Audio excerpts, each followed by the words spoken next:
एकादश रुद्र पूजनम तत्रादौ हनुमान ध्वजा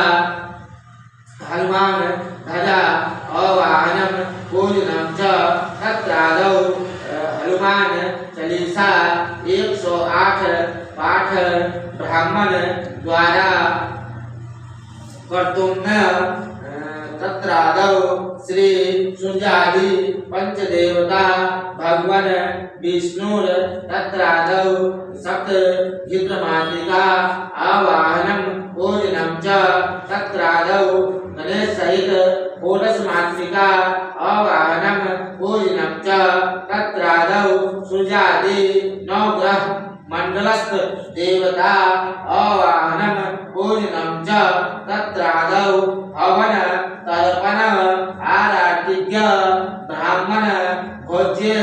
तत्रादौ ब्राह्मण भोज्य आराधिज्ञ